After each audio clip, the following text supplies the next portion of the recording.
Hey guys, Cat here, and I'm going to be going through my Trickster Mind Over Matter Incinerate with or without Zealot's Oath.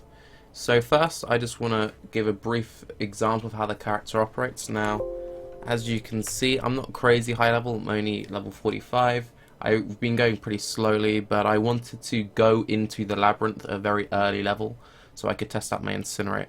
Now, the real clutch of this build and what brings the whole build together is Weave the Arcane, and this is what really got me thinking. So the basic idea behind it is, outside of the flat mana and the mana regeneration, is the 5% chance to recover 10% of maximum mana when you use a skill.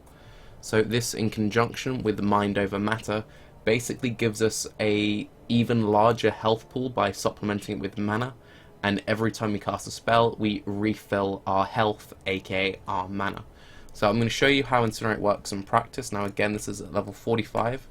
I am using a 4-linked with LMP, Elemental Focus, and Controlled Destruction, which are two more multipliers, and another very big reason why I went with Incinerate, because Incinerate can't crit, so Controlled Destruction doesn't come with a drawback, and Incinerate cannot apply Ignite, so Elemental Focus doesn't come with much of a drawback. Yes, you could maybe do something with Shock, but we're not for this particular build. So, we have 413 mana, and our Incinerate costs 16 mana. Now, as you can see, if you just watch the mana pool, you spam away. Every now and again, it will flicker up. Sometimes it will, sometimes it won't. So there we got two back-to-back procs. Now it's just chain flickering. And eventually you run out. Now you go, okay, well, it seemed good when it procced, but when it didn't proc, it seemed kind of underwhelming. Or remember that if you decide to use a mana potion or any form of hybrid potion, and you use the two in conjunction, you basically get an infinite mana pool. What you ideally want is a mana potion with a very slow recharge, because you don't want to gain bursts of mana. You just want the mana to ride out your sustain, so that it will like fill in your procs, because the second you get a proc, you're absolutely fine. Right, so as I was saying, there are actually two uniques which you can use alongside this build, the Mind Spiral Helmet and the Victorio's Flight, which both have this damage taken gained as mana when hit effect. Obviously, the Mind Spiral Helmet is a more interesting item, since you don't need to start working around with low life, so it's more, available for the build, but I don't think this build really needs it, and the reason why is that with enough cast speed, enough flat mana regeneration, Incinerate will infinitely sustain itself. Therefore, the Mind Over Matter whole shenanigans is just that when you get the proc, you get the proc. When you get hit. Worst case scenario, if you have to use some form of mana potion, go for it, but you really shouldn't have to. Also, remember that with Elrion Jewelry, Incinerate becomes incredibly cheap. So, worst case scenario, you could run one Elrion ring or amulet, and you're absolutely fine. So now you've sort of seen how the build works. I'm going to show you the skill tree, and further go into why I think this is a good build. Now, the main thing about this build is it's cheap. It's incredibly cheap, doesn't require any specific uniques to get rolling. Yes, there are a few interesting items you can pursue, but they're by no means necessary. Also, it's a very safe leveling build. This is the perfect first build if you need it. Now, there are two different variations. There's the Zealot's Oath variation, and then there's the no Zealot's Oath variation. The reason why you'd maybe want Zealot's Oath is when we go into more explanation of how the Trickster operates. So outside of Weave the Arcane, we also have Ghost Dance, which gives us 20% faster start of Energy Shield recharge, some flat dodge, and 10% increased movement speed while on full Energy Shield. So basically fluff outside of the dodge, but then we get to Shade Form, and this is where it gets interesting. So we get a bunch of flat, evasion, and Energy Shield, which we will scale both of those. 20% increased attack and cast speed if Energy Shield recharge has started recently, and 20% more chance to evade attacks while not on full Energy Shield. So the base kind of idea is you have roughly 1,000, maybe 2,000 Energy Shield based on if you're using a good shield or not. You have some scaling on the tree, and whenever you're not at full, your evade chance goes through the roof. Also, while your Energy Shield is recharging, you gain a bunch of cast speed, which the cast speed means you do more damage. It also means your Incinerate triggers your Weave of the Arcane proc more often, thus your mana sustains itself even harder. Now, the way that this all works is we're going to be using Enfeeble in conjunction with Grace, and just some natural evasion from the dexterity and gear we'll be wearing to have a very high chance to evade attacks. This then gets multiplied by the 20% more when not on full energy shield. And then what will happen is we take a hit, we lose some energy shield. We then become harder to hit. So we have a few seconds of not being hit at all, then we start recharging, we then gain the cast speed, we get hit, rinse, repeat, rinse, repeat. So you kind of end up in this endless cycle of being hit once or twice, your recharge depletes, it then starts recharging.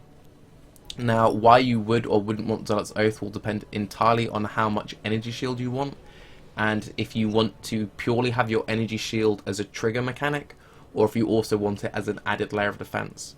One good reason not to have the Zealot's Oath version is you can push more life on the tree, it's slightly more efficient pathing, and also if you plan on running a Labyrinth, then having no Zealot's Oath and a lot of just flat health, like actual health regeneration, makes the traps fairly trivial.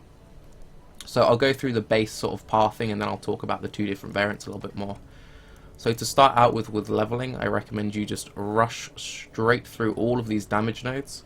When you get to Cold-Hearted Calculation, you then want to come down through the life, pick up Coordination.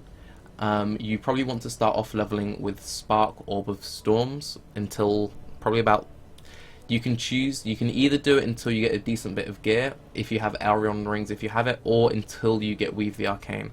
So what I highly recommend is then coming down to Nullification into Sniper.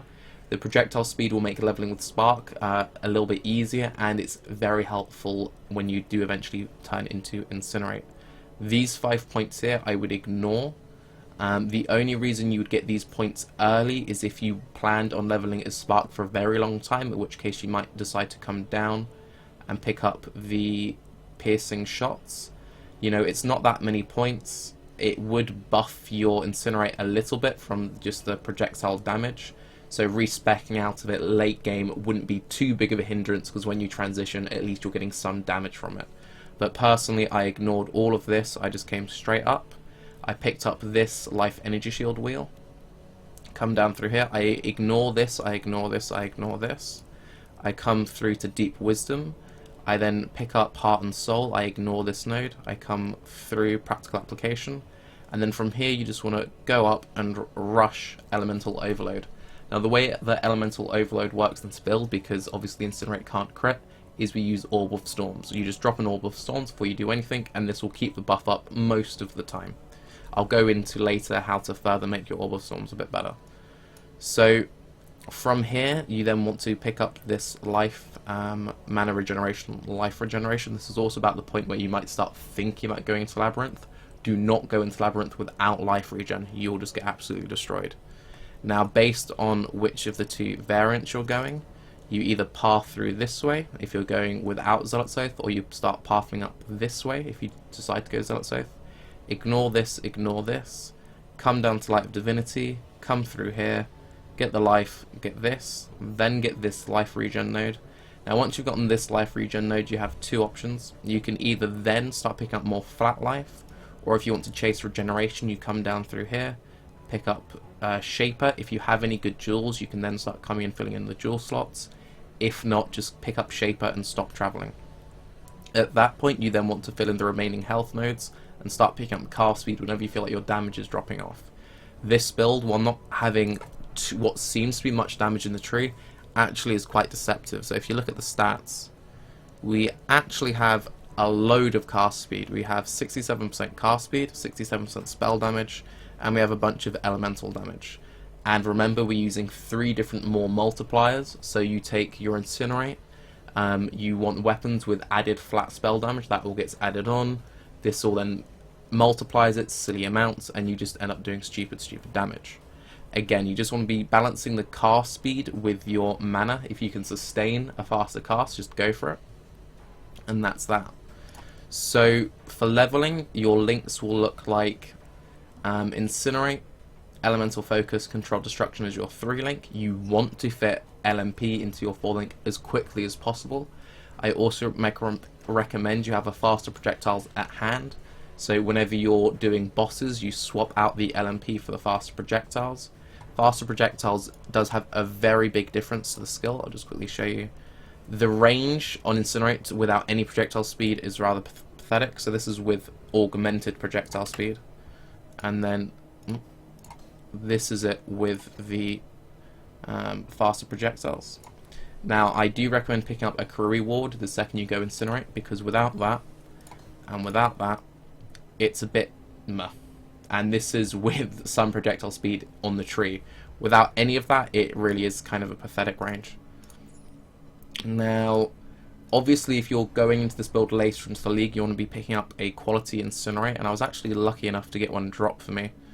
Where is it? I had a 14% drop for me, but it dropped for me quite recently, so I need to level up before I can transition. Quality on Incinerate is very important because it gives you a lot of projectile speed. Now, for Orb of Storms, as I was talking about, what you want to have a link to Orb of Storms is Orb of Storms increased duration, Curse on hit, and then Enfeeble. If you decide to go for dual Curse, then you'd want Curse on hit, Temp Chains, Enfeeble, because having Temp Chains does work very well with this build. If you're being hit less often, your energy shield will recharge more often, and it all just synergizes really well together. For auras, you want to be running Grace, Arctic Armor, and Clarity. You don't want to be using any more than that because you need a substantial mana pool for your Mind Over Matter to have good synergy. Now, obviously, I'm only mid-leveling, but you can see for 45 and a completely fresh league, just random rares, I have a lot of life. And again, life is really important because the Perendus mobs are overtuned. The Labyrinth is overtuned. You will face roll with this build. I will keep updating this guide as I get through into mapping and once I start picking up some interesting gear. One or two things I will note is if you don't like Incinerate but you like the idea of this build, you can do a very similar tree but using something like Lightning Tendrils. Instead, all you want to do is make sure you're picking up the area effect nodes here, the area effect nodes here, drop the projectile speed and anything else you have for projectile speed on gear. And the reason why Lightning Tendrils is good is Lightning Tendril has very good synergy with Orb of Storms, obviously as they're both lightning spells, but also because of the Pledge of Hands unique staff. Now, with Pledge of Hands, this build is better as Lightning Tendrils, but Pledge of Hands is like a GG endgame item, which I'm not expecting to get at the start of the league, and if I do get my hands on one, I can very easily respec a few points here or there, and that's that. One other thing to note is these nodes here. They aren't too efficient to travel to just for 5% health nodes when you have the option of just dropping down here, but they do give you the reduced mana cost of skills. So again, if you're finding yourself unable to sustain Incinerate, pursue these. If you're having absolutely no problem at all, just drop them and sink them more into this. This is both for the Zealot's Oath and no Zealot's Oath option, because you just take these points, invest them in here, absolutely fine. Anyway, if you have any questions or recommendations about the build, leave them down below. I'm Tarkacat, have a good day, bye bye.